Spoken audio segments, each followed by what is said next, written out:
Ini ang Digicast Negros 10, ang top 10 ng mga balita sa Negros Island region. Ang amo ni kadulong sa inyo kagyari nato ng mga top stories of the day today's February 19, 2026, Huwebes nga adlaw. Bulkan Kanlaon liwat ka naglupok sini nga hapon. MGB nagsugod na sa pag-usisa sa ginaligar sinkhole sa Tuboso. 12 anyos patay matapos pabungkong ang ginadala niya nga motorsiklo sa truck nga nagapondo. Mga punong barangay magapakatubang sang admin sanction kung magabinalik ang gingkakasta nga mga obstruction sa sidewalk. Personal sa Negros Power, ginlampusan sang baseball bat. Kag sa good vibes, ginsugura na ang pagpangita sang talentado nga negrense para sa Negros Got Talent. Inatanan sa Digicast Negros 10. Mga ka-Digicast, isa ka breaking news ang natabo sinigid lamang nga hapon liwat nga naglupok ang Bulkan Kanlaon. Noong nakabatong kinasang impormasyon, mga alas 4:40 sinigid lamang nga hapon nga liwat na naman nag-alboroto ang Bulkan Kanlaon na nasuno sa Philippine Institute of Volcanology and Seismology. May pila kita ka mga reports nga nabaton gikan sa mga local government units malapit sa Bulkan Kanlaon. May nagpahibalo sa aton diri nga mga residente mismo sa barangay Maaw nga visible kitaon mismo sa ila dito nga lugar ang pagbuga sang madamol nga abo sa Bulkan Kanlaon. Sa Moises Padilla nakit-an man dito ang madamol nga itom nga plum nga ginbuga sa Bulkan Kanlaon dito sa may barangay Araal sa La Carlota City. Nagadulom na ang kalangitan, kina-expect nga by now as we speak nagabubo na ang asphalt. So sa atong dira nga mga kauturan nga nagapuyo malapit sa Bulkan Kanlaon, di malipat magamit sa face mask kung kailangan mag-evacuate, magbiya na nga daan sa inyo nga mga puluyan. Makapila na ini ka beses kinatabo sa aton nakahibalo na kita sang dapat nga himuon sa kada paglupok sang Bulkan Kanlaon. Dugay-dugay maghahatag kami sang dugang mga impormasyon sa inyo parti sa sining nga balita.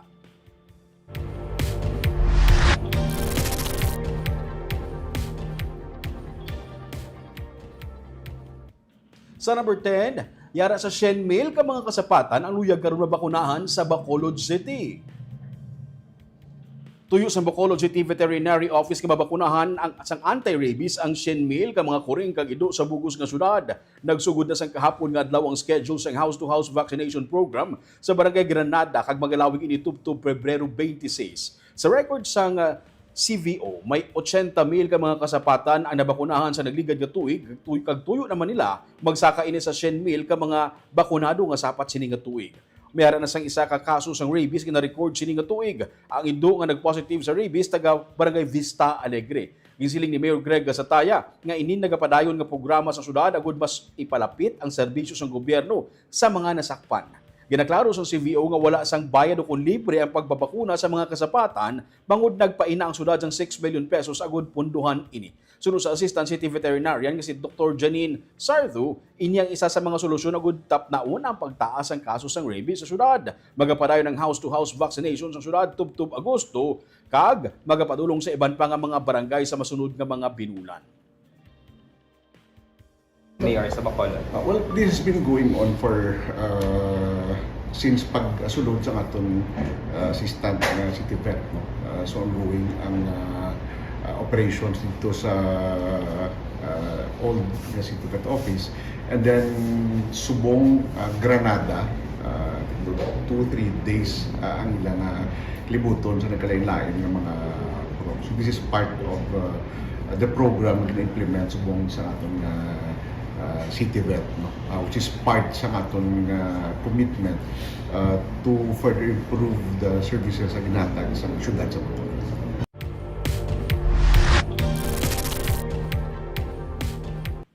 Sa number 9, anay Bacolod City Mayor kag Congressman Monico Puentevilla nagbaton sang Lifetime Achievement Award.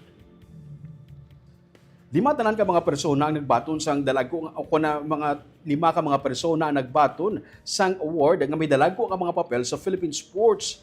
Nagbaton sila sang Lifetime Achievement Award sa San Miguel Corporation Philippine Sports Writers Association 2025 Awards Night sa Diamond Hotel sa Manila sang Lunes nga adlaw. Isa na diri si anay commissioner kag current weightlifting president Monico Puentevilla.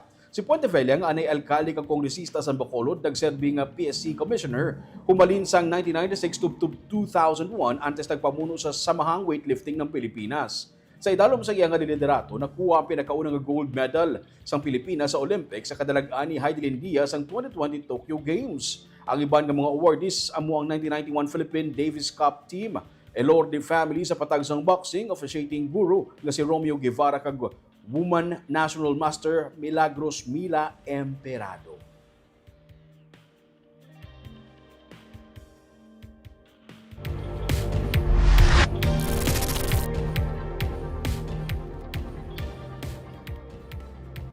Sa number 8, partly nga nag-grant ang Civil Service Commission ang apela sa isa kaanay opisyal sa Kapitolyo nga na-dismiss sa serbisyo. Partly granted ang Civil Service Commission ang gin-file nga appeal sang anay pamuno sang no-chip sang Negros Occidental sa pag-dismiss sa iya sa serbisyo angon sa gross neglect of duty kag grave misconduct nga kaso.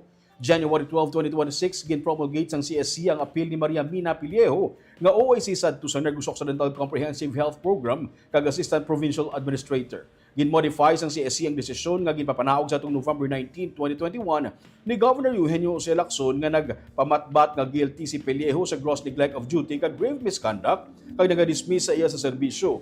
Tigaylo sunod sa CSC, guilty si Pillejo sa simple neglect of duty kag ang ipatuman nga pamatbat 3 months nga suspension kag disqualification gikan sa promotion santo sa period sang suspension. Ang kaso ni Pillejo nag-ugat sang iya pagpamuno sang no-chip kung saan diin nakasaad nga may 86.4 billion pesos nga expenditure sang 2019 nga nagresulta sa 1.6 million nga excess sa annual budget sini. Dugang pa diri nga may total payable accounts ang no-chip nga yara sa 26.7 million pesos sa 2019. Sunod sa CSC, wala sang substantial evidence nga nagasuporta nga guilty si Pillejo sa abong administrative charges. Pero ang iya nga failure sa pag-exercise ng reasonable diligence sa pag-manage ng no-chip funds nagahimo sa iya nga liable sa simple neglect of duty.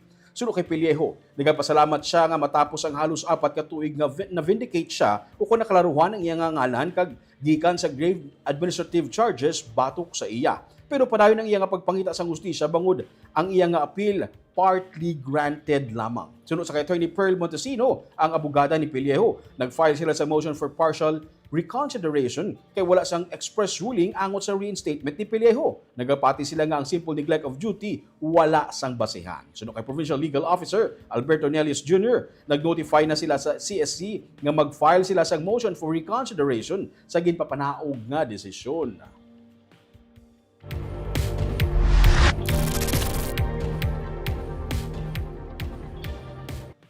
Sa number 7, personnel sa Negros Power nga nagapang-disconnect sang linya sang kuryente, ginhanot sang baseball bat.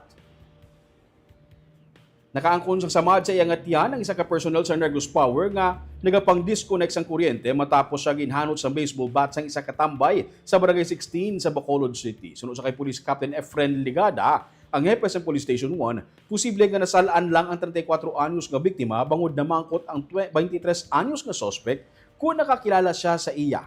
Sunod sa Iloy sang suspect, nga sa tuanay may nakaaway ang iya bata nga personnel sang Sineco nga karon Negros Power na. Nagwa sa investigasyon nga matapos magpamangkot ang suspect nga si alias Tim sa biktima nga si alias JR, ginpabayaan niya lamang ini kag nagtabok sa piyak nga dalan. Ginsundan siya sang suspect kag didto nang ginhanot sang baseball bat. Sunod sa hepe, ginpaidalom sa medical ang biktima kag apang tungod sang healing period sang naagom nga samad sang biktima. Hindi maglapaw sa isa ka semana sunod sa doktor, ang kaso mahimo nga i-refer na lamang sa barangay.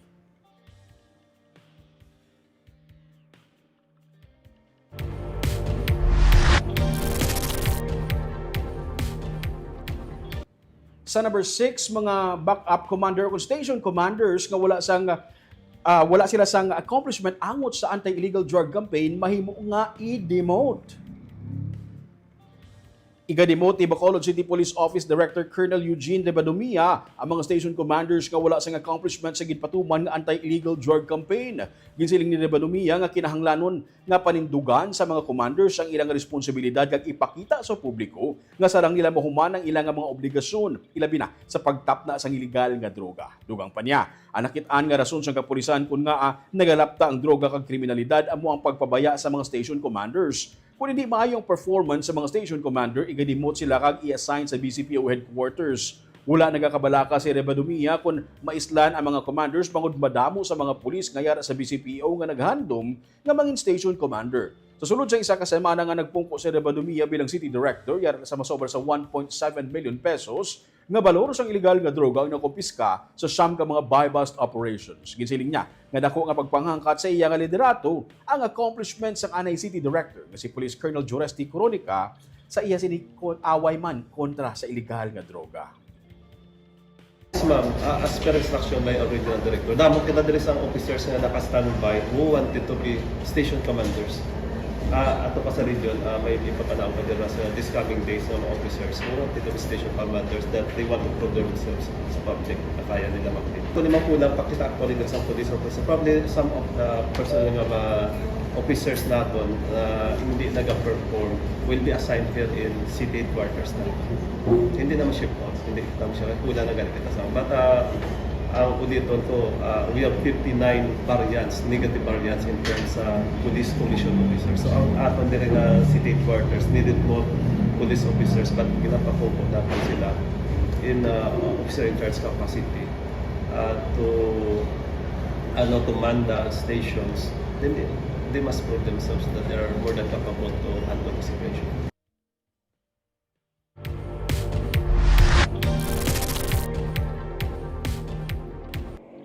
Sa number 5, napulo ka tuig nga estudyante na lumos sa gina-construct na dump site sa Banwasang Hinigaran.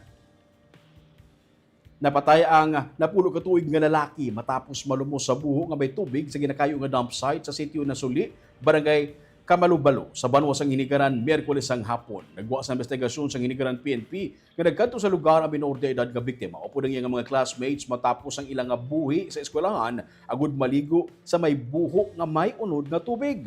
Samtang nagapaligo, naka-eksperyensya sang muscle cramps sa iyang nga tiil ang biktima. Rason nga wala siya makatakas kaag nalumos.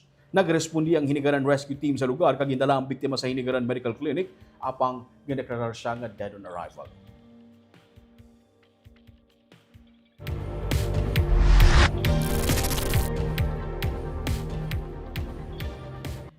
Sa number 4, isa ka grade 12 student ang patay samtang pilaso naman ang sining upod sa motorsiklo sang mabunggo ang ginasakyan nila nga motor sa nagapondo nga truck sa Banwasang Isabela. Gikan sa proper sang Banwasang Isabela kag papauli na ang mga estudyante nga nagaangkasanay sa motorsiklo sa sila makabunggo sa likod nga bahin sa nagapondo nga truck sa igad sang dalan sa sitio Barila, Barangay Kamang-Kamang, mga alas 7:55 Miyerkules ang gabi. Patay 17 anyos nga babae nga amo ang driver sang motorsiklo samtang piraso naman ang iaangkas nga isa man ka babae nga 18 anyos. Ginsiling ni Police Major Joseph Partida sang hepe sang Isabela PNP na igo ang ulo sang driver sa kaha sang truck. Bangod sang impact, nagdasok ang motor sa idalom sang truck ag natumba ang duha ka mga estudyante. Posible suno sa pulis nga wala madiparahan sang driver na nagapondo nga truck bangod may kadulumon ang lugar. Gidetain sa Isabela PNP ang 39 anyos ka driver sang truck kag gin-impound ang salakyan.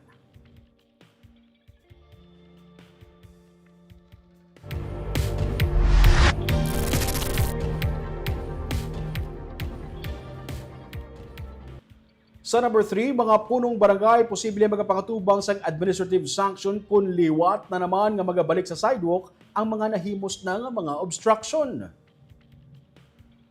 Posible mapapanaugan sa administrative sanction sa mga kapitan sa syudad sa Bacolod kung ilang papabayaan nga mapatindugan sa liwat sang mga obstructions ang mga sidewalks nga gin-clearing na sa syudad. Ini matapos ang pagdemolish sa pila ka mga baligyaan nga nahamtang sa kilid sang dalanon sa Barangay Mandalagan.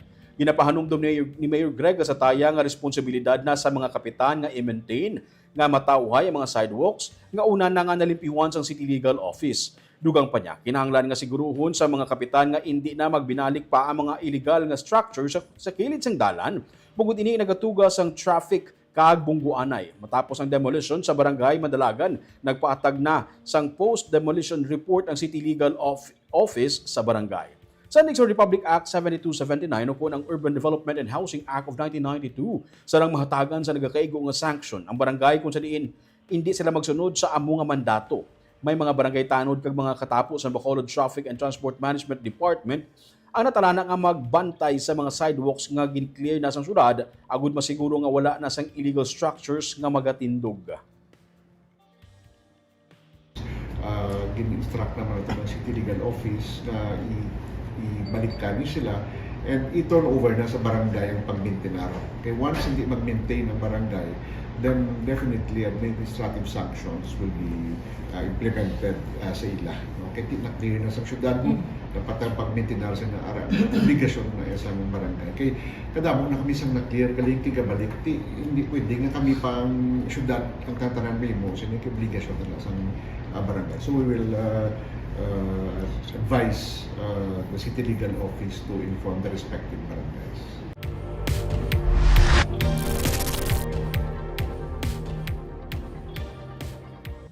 Sa number 2, nagpatigayon na sang mapping ang Mines and Geosciences Bureau kung MGB sa ginreport nga nagausmod nga duta sa Barangay General Luna sa Banwa sang Tuboso. Sunod sa kay Engineer Hospicio Carbajoso Jr., Municipal Disaster Risk Reduction Management Officer sang Banwa, nalakip na din ang pag-check sang MGB sang topography kag terrain sang lugar. Inang iga-process pa nila. Sa ikaduha nga semana sang Marso, magabalik liwat ang team nga nagbisita sang kahapon para ma-check nila ang sitwasyon sa idalom sang duta dala na ang ilang mga instruments. Gani hindi pa mapatod kung bala sinkhole gid man o kung landslide ang natabo sa bahin sang sitio Bairan kung sa diin may pag-usmod sang duta nga nakit-an. Padayon pa nga naka-cordon ang area, mga 60 meters ang sakop sang apektado nga bahin kag ini ang circular limestone naman ang palibot sini. So far, mamula pa sila official gid nga finding sa paggadto nila kay mahimuon pa sila nga series of activity sa area. Balik kagahapon, purely nag-ano lang sila to ma'am, nag-mapping, i-check nila topography, ang terrain, nagpalupad sila drone kay para makuhaan nila footage kag ma-process nila sa sa software nila.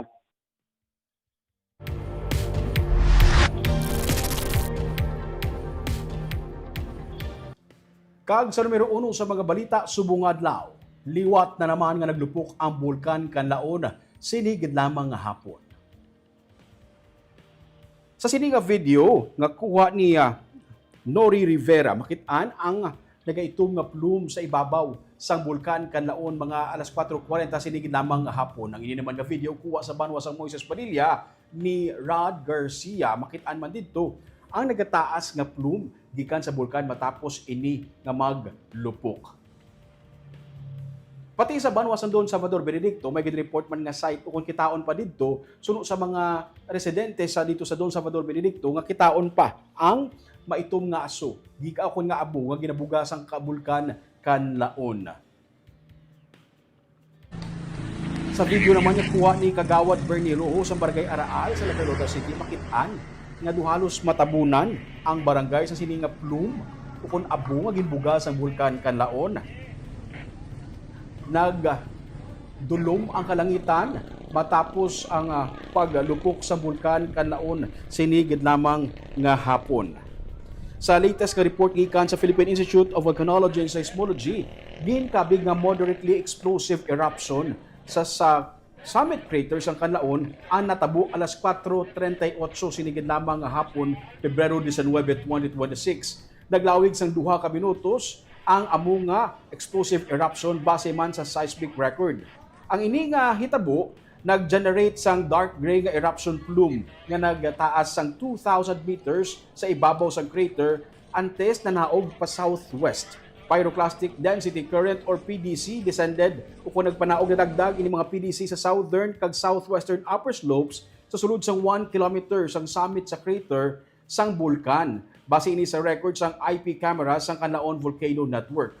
Ang alert level 2 nagapabilin sa gihapon sa bulkan Kanlaon kag ang pagsulod sa 4 kilometer radius nga permanent danger zone sa gihapon ang dapat nga estrikto nga ginapatuman para likaw sa kung anuman nga delikado nga sitwasyon. Ang NDRRMC nagpagawa na sang warning sa publiko nga dapat maggamit sang face mask kay expect na naton nga mayara sang pag-ashfall matapos ang paglupok sang bulkan Kanlaon.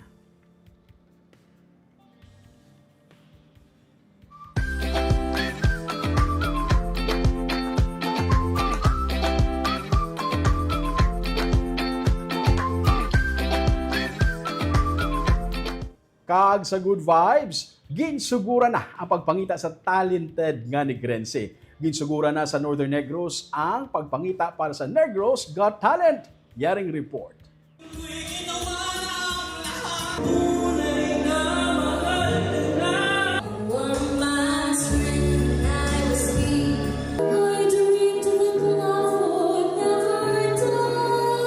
Subuga Pebrero 19 ang unang adlaw para sa audition sa Negros Got Talent. Kainas ang aga, ginpakita sa mga taga-norte ang ila nagkalinlain nga mga abilidad sa audition sa Cadiz City. May nagkanta.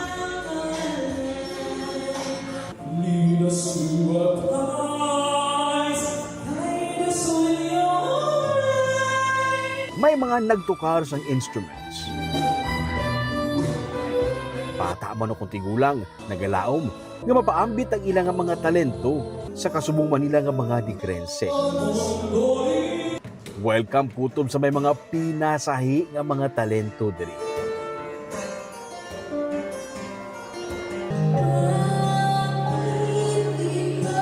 Kung ikaw may talent sa pagkanta, pagsaot kag kung ano pagid nga pinasahi nga talento, pwede ka diri. Ang masunod na audition, pati gayunon sa City Mall sa Kabangkalan City sa February 27, kag sa March 5 naman sa Ayala Malls Capital Central sa Bacolod sa March 19. Base, ikaw na ang mangin Grand Champion sa Negros Got Talent. Individual o kung groups, pwede diri. Basta residente lang sa bisan anong LGU sa Negros. Ang Grand Finals sa April 19, 2026 sa Panaad Park and Stadium. Kabahin ini sang 30th Panaad sa Negros Celebration. Sundayag kag ipabugal ang talentong tatak Negrense. This is the Negros Got Talent 2026. Kag shoutout anay sa aton nga live viewers subong nga hapon si Ma'am Helen Dolorosa, good afternoon. Si Marieta Minyada, good afternoon. DJ Castago, si Jessery Garucha Hivero, mayong hapon ka-DJ sa Roming, watching from Saraet, Himamaylan City. Please shout out sa akon mga upod sa balay nga always gid kami nagalantaw DJ Cas. Salamat gid sa inyo. Si John Randolph Rubin, good afternoon. DJ Castago watching from Kuwait. Si Maricon Gabawa Hayashi, good evening sa Roming. DJ Cas watching from Japan. Si Hensley Cecil Alguna Mumbai, good afternoon. DJ Cas Negros sa Roming. Si Marvia Sepriano Aquino, good afternoon. DJ Cas Negros, good afternoon. Choy Roming, watching from Silay City. Shout out kay Eileen nga nagalantaw man live sa YouTube. Hi kay Eileen. Si Ariel Pareño Ilialto, mayo pa sa Mandalagan pero sa tubangan sang NGC wala gid nakit ani mayor ba. Maglakat kada kung gabi damo gaharangas sa sidewalk puro sulugbahan kuno. Si Ma'am Gloria Bantige maayong hapon ka DJ Cas kag Sir Roming Subaldo. Kag si Cesar kagapi huli to the third audition siya kuno sa Negros Got Talent. Kagabi itong top 10 nga mga balita sa Negros Island Region subong adlaw. Tubtub sa boss ako si Romeo Subaldo, mayong hapon.